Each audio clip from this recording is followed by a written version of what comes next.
Welcome to a Season of Caring podcast. This is Raina Nice as your host, and I'm glad to be here and share with you stories of hope for family caregivers to help you find God even in the busyness of life. Today, I'm excited to introduce you to Ruthie Gray. Ruthie is a wife, a Gigi, an empty nester, and content marketing consultant for Christian creatives. Her hobbies include Florida beach walks, RVing with her hubby, and singing 70s tunes in the pool. Ruthie's hosts the Authentic Online Marketing Podcast. So easy, your mom or Carol Brady can do it. She's the author of Empty Nesting Awakening, Weaving the Threads of Your Passion into Purpose, and contributor for the newly released compilation, This Reimagined Empty Nest.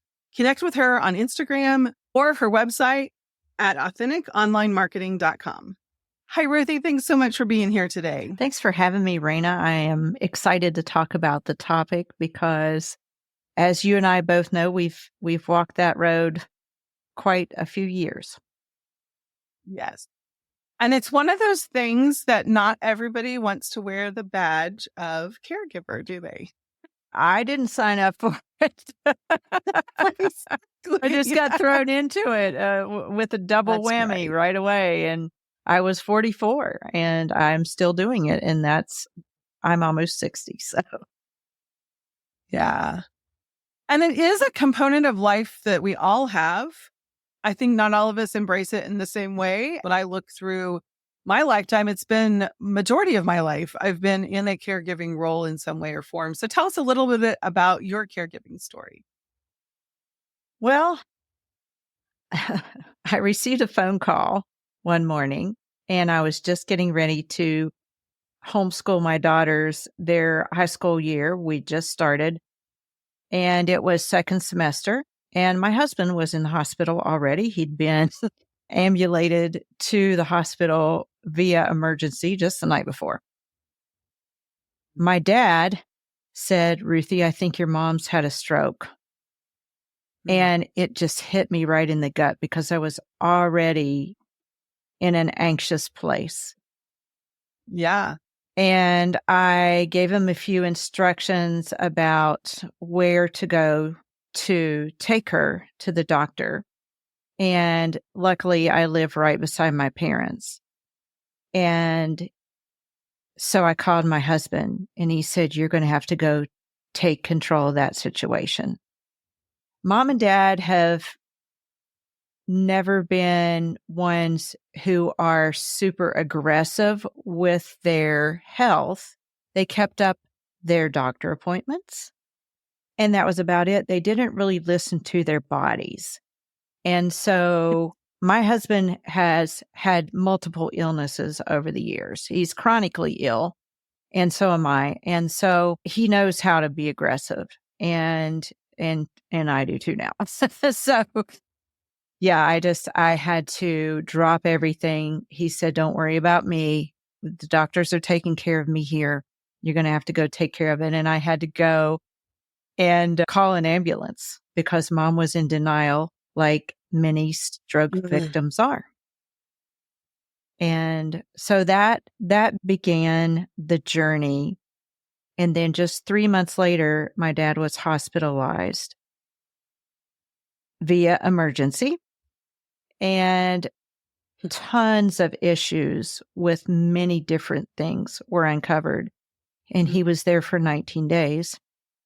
After that, my mom started passing out and she broke her clavicle. And 3 months later, and she's still trying to recover from a stroke, mind you. I had her in and out of doctor's offices trying to make sure that she was regulated. And 3 months later, my dad was in a serious car accident that altered his life forever. And they started at the ages of 72 and 69. Wow. So that's what began the whole thing. And I realized early on that the first time my dad took Mom to a follow-up appointment after the stroke, he stayed in the waiting room and she went back with the doctor. They get back and I call and say, "What did the doctor say?" "Well, he said I'm okay."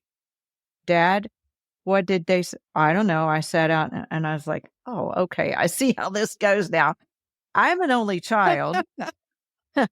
So I was immediately thrown into the situation of I had to go to every single doctor appointment. And during that Mhm. first year of all of those medical emergencies and so much going Wow. on and all the testing, the rehabilitation, the doctor's appointments, the follow-up visits, more emergency visits, there were 3 months where every single day was taken up by some kind of an appointment Wow. between the 2 of them, and I thought I was gonna lose my mind. Wow. That is a lot. And it's hard because in that situation, you need to be there. Who else could be there for those things? It was tough, and I really got worked up. I was so anxious because I wasn't ready for this. My kids were still at Mhm. home. I have 4 kids, and at this point, they were all still home, even though the older 2 were in college. They were going to local colleges. And I was trying to homeschool my daughters. They ended up homeschooling themselves half the time. They Yes. actually graduated and went on to college and graduated from that. So God is good. But I got so worked up about I was focused on solving the problem so that this would go away. I didn't realize Yeah.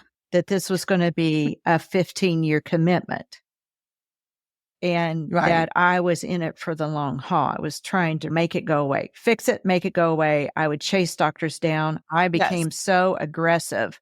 I'm an introvert, but let me tell you something. I became the advocate that probably anyone would want as an elderly person or a person Yeah. that needs caregiving. And I remember getting so worked up though one day in the hallway of the hospital because I wasn't getting answers. And I Mm. was just so Mhm. frustrated that I took a few breaths and it was like I had this impression of the Lord, Ruthie, this is the plan now. Mhm. And once I accepted this is the path, Yeah. once I came to that, then I was good to go. Not terrific. I had my moment, Right. Yeah. but I just had to be okay with this wasn't my idea and it wasn't what I had Mhm. cooked up because I've always been the person that's been in control of the situation. I ran my kids' lives, not ran their lives, but I was running a household. My husband Sure. traveled our whole marriage. And I did a lot of things on my own. And so for this next season of all the expectations and emergencies being outside from under my roof, it was a big pill to swallow. But once me and God had a come to Jesus meeting, then things went a little Yeah. bit better. My peace came back anyway. Right. And that I think that is so important to say this is the plan. It's not an accident. This isn't just something that dawned on you. This is really what I have for your life right now. And I think embracing that for myself with my dad, that was very true as well. It is my mission to care for him and make sure he was happy and healthy as long as possible. And I know my sister and I had conversations at different times where she would be like, well, I have this on Friday night. And I'd be like, I come here because this is what I do. No matter what else I have, this is where I am because this is where I'm supposed to be. And I think that does give you some peace. It's not fun. I missed my grandson's first birthday party. That was not at the top of my list. I would have rather have been there with him, but I knew this is my calling for this season. And I think that can bring great peace whenever you embrace that and just realize that it's like you said, it's not going away and we can't control it. And I do think that's part of what caregiving does for us, for me as well. It's no one's consulting me. And so I have to Yeah. be willing to Just trust that God is in charge and it's okay. So, Yeah, I remember a time there was one Christmas. My dad would always have these emergencies around the holidays for some reason. I don't know oh, how he timed that, but there was one Christmas, all my kids were home, and it was, I don't know, about 5 or 6 years ago. And I had to take him to the emergency room. And so I'm there, and my husband is staying at home with all the family. And then we got some things resolved, and my husband said, "Okay, I'm going to come and let you go home now." He's always been so supportive. He's been such a good son-in-law and such a good support system for me. I don't know how I yeah. would have done it without him. But I came home, and my grown children were doing karaoke. And I Oh, stepped in the room, and I turned on my funny pool voice, the funny singing voice, and my son and I sang Islands in the Stream. And I sang uh, to the top of my lungs, and there my dad is and my husband. They're in the emergency room at the hospital, and I'm at home. This is the juxtaposition that yes, caregivers have. We are needed yes, on all fronts, maybe not an emergency in every space, but we still need to somehow show up for our kids, our grandkids. It's a stretched, uncomfortable time of life, but if we can capture those joy pockets, like singing yes, karaoke and then going straight yes. back to the hospital the next day. Mhm. One thing that I say during this season that I've said over and over again is I'm so thankful that God never lets everything be terrible at once. Yes, yeah. So true. One of the things that I talk about in coaching is both and. So learning how to say I can be both with dad, worried about dad, and I can be joyful. Mhm. I can enjoy this moment. I can have both. And I don't know what it is about us, but we as people want all or nothing, right? We want to be all focused in one place, and that makes us miss everything else. And I think caregiving is about learning how to have both ends. We're going to have both those joyful moments of laughter, and there's going to be sadness, and we can hold them at the same time because those terminal illnesses or those really scary situations are happening while we have joyful moments with our grandkids, with our kids, those kind of things. And learning to accept that. And for some reason, it seems to be hard to do, but when we can, there is joy to be seen and we don't have to stay only in the one place. Yeah, that's so good.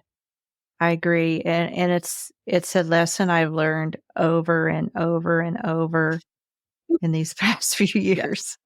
Yes. When we find ourselves stuck in that only place, then we can remind ourselves to look for the joy. Mhm. It is definitely not a one and done thing. I hope you're loving my conversation with Ruthie as much as I did. So easy to talk to and so full of wisdom.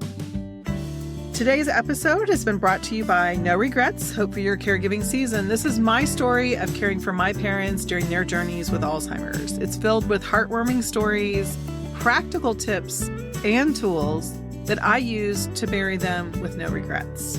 No Regrets, Hope for Your Caregiving Season is available everywhere that you can buy books. I do have a special signed edition as well as a gift bundle available at noregrets-book.com if you'd like to get a signed copy.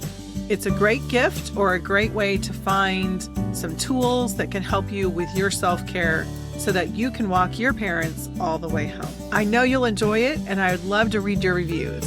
Stick with me as I continue my conversation with Ruthie. What's one thing that surprised you most about caregiving? I'd say the thing that surprised me the most was that I really need to ask for help. Mm, As a person that, like I said before, I like to be in control. mhm. I'm an only child. I'm a perfectionist. I like things done a certain way. And I realized that I don't have to shoulder the burden alone. I can ask for help, and that's okay. And actually, it's necessary for my caregiving health to self-care so that I can be Yes. a good caregiver. And I did not let myself do that for the first several years. I didn't get help. I didn't ask for help until probably the last 6 years. I think we were Mm. in maybe year 9 when I finally realized. Wow. So the medical emergency Wow. that time was my husband was being treated for cancer in Florida. And we live in Florida, but we live also part-time here in West Virginia where my parents are. Okay. And my dad called me and he said, "I think your mother has fallen and broken her hip." Ugh. Now, at this time, my dad was he had sundowners, but he had enough presence Mhm. of mind to be able to call me. So Wow. I'm stuck in Florida and I immediately get on a plane the next day. Meanwhile, my grown daughter that's got her own kids and family went to the hospital and ran the show until I got there. So proud of her and Yeah. so thankful for her being an Yeah. advocate for mom. So she broke her hip, and I'm thinking, this is going to be the end. Because you know how it is when the elderly, they Yes. break their hips. A lot of times that's the beginning of the end. Not so for Mhm. my mom. She is going strong, let me tell you. She's gonna be 87 next month, so she was 81, and so she broke the hip, and we went through all that, but in the meantime, so she's at the hospital, and then she's in the rehabilitation facility, and dad is at home I was gonna say, then there's dad, yeah. losing his teeth, so he lost his Oh, no. lowers. And so he would take Oh, his no. uppers, he would just keep them out and take them everywhere he went in the apartment. And, like, he thought that if you set him on wherever he was, that maybe it would spark his memory where he'd find his lowers. It was Mhm. comical, but it was sad because the whole house started becoming just a chaotic conglomeration of Yeah. things everywhere. And one day I Mhm. got home and he had all of these dishes lined up, and there was some on a stool and then there was some on another bench. And it was like no rhyme or reason how he was trying to wash these dishes. And I felt so sorry for him. And I felt so sorry for me. Yeah. And I was able to talk to someone who had been managing their money thus far.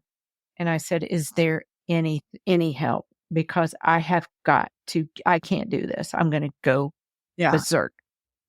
She Mhm. directed me, and I didn't really know about programs that could help people, like the Mm. elderly and like the state system and things like that. So we got involved in Meals on Wheels.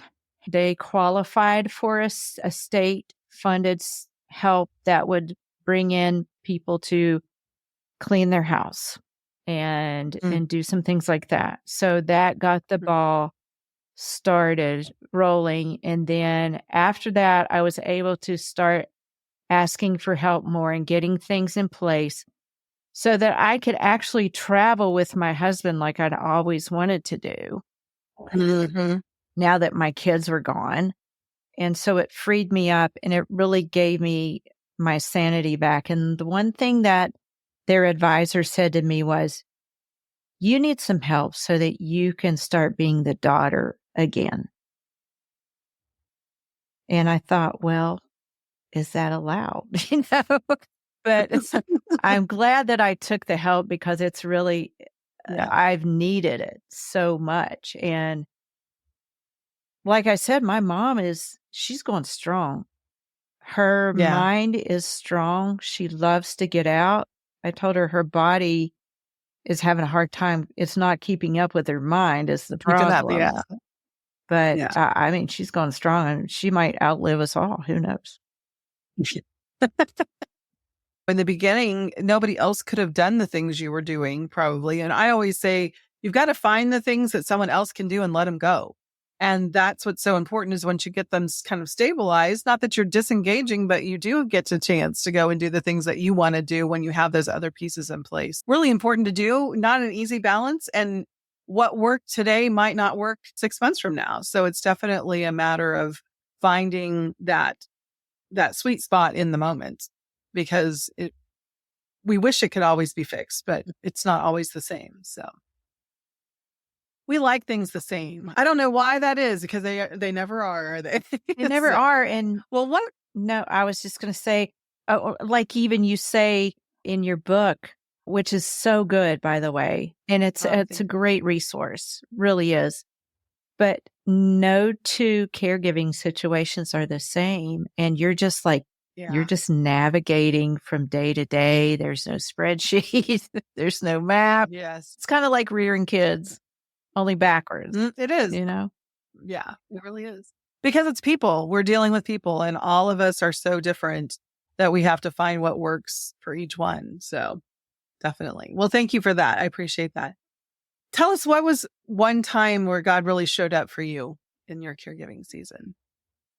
I distinctly remember times when God speaks to me like impressions, other than when I'm reading the scriptures or praying. Yes. One day we had a particularly difficult doctor's visit with my mom, and it was just she and I, and she has a lot of back problems, and they were making her lie down on the examination table and sit up, and lie down and sit up. And she was starting to get aggravated and upset. And she got off the table, and they had her socks off. They were checking her veins and things like that. And so I was putting her socks back on her, and I was tying her shoes, and I was troubled in my spirit. And it was like it was a thought, an impression, Ruthie, I'm right here with you. And this is while I'm tying her shoes. This is while I'm serving her. And the thought came to me of Jesus washing the disciples' feet. And this is what we are to do. I don't know why we get upset or wonder when we're put in a situation where we're serving others, other than we have our own agenda, which is really, that's our agenda and not God's. So that I carried that with me. That was just, it was like a God smile, and I carried that with me all the rest of the day. And I have in my iPhone notes, I have times where I've received those impressions. I've started writing them down, and it's really encouraging. It's so nice to be able to go back when you're having those times of frustration, to be able to just be reminded.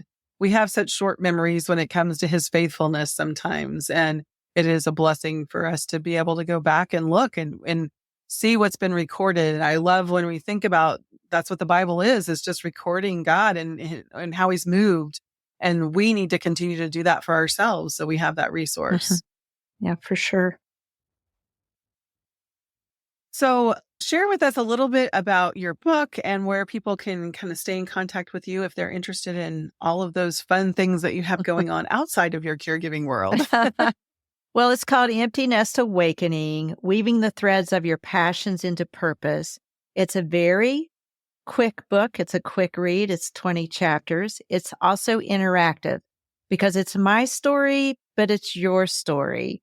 A lot of times we enter empty nest and we don't know what to do next. I was personally depressed and didn't expect that. And so it's my story of how I figured out what to do next. And I take the reader through looking back at your your upbringing, special circumstances, your inherent traits, your learned skills, just to help you take the very next step. What is the very next step that you could take, just one step towards what your calling is in Empty Nest? And I do have a chapter in there on caregiving, and it's about, is it selfish to dream? What about caregiving? And I worked through all of that. I had to work through those things and say, well, is this just of me, God? Is this my dream? And what I finally came to the conclusion was, and this is a quote from the book, is that when God is calling you to something, he's calling you to someone. So if he's planted those desires in you and you're walking with the Lord, then it's not selfish to pursue that. And again, of course, we are balancing the caregiving and all of that, and the grandparenting and all that. But it's not selfish to dream as an empty nester, even though you are stretched in the sandwich season, because I believe that those desires are gifts from God to us. And then that's our gift to give back to him. So say you ask where they can find, you can find the book at ruthiegray.com. That's Gray. And you can find everything else on my podcast, Authentic Online Marketing with Ruthie Gray. And we cover a lot of things. We cover a lot of Instagram. We cover a lot of newsletter marketing. And we cover a lot of book marketing and the different components for writing books and securing proposals and all kinds of things. So I hope you join me. Oh, that crazy world. Yeah. Well, I know as caregivers, oftentimes when that caregiving season is over, there's a real lostness that reminds me of kind of that empty nest time of this has been so time consuming, especially as we walk them all the way home. The intensity of their need and our need to be there with them it's the highest peak. That as we work through the grief of losing our loved one, we have to start to dream again. And it sounds like even the things in your book would be really helpful for us as we're moving past that caregiving season. And oftentimes moving past the caregiving season while our kids have launched too. So that empty nest can be even more empty, I think, once our caregiving's over. It's true. And I've had women from all stages of life read it and say, this isn't just for empty nesters. This can be for younger women who are looking for the next step or older. And by the way, I did want to say that my dad passed in 2020, and that was a very difficult time. And it was a difficult time globally too. But that was the start of the next level of my business, was on the heels of his passing. So God has a plan for you, and he doesn't necessarily want your life to stop just because you are caregiving. He still wants you to thrive. You just have to find your footing and sit at his feet. And I advise people to journal and then, receive wise counsel. Wise words, Ruthie. Thank you so much for being here today and sharing just a little piece of your story. And we really appreciate it. Thank you so much for having me. Well, listeners, thank you for joining us today for Stories of Hope from Ruthie. We are so glad that you're here today. Just a reminder, a Season of Caring podcast has been created to share stories of hope, of living content, loving well, and caring without regrets. If you have financial, legal, or medical questions, be sure to consult your local professionals and take heart in your season of caring.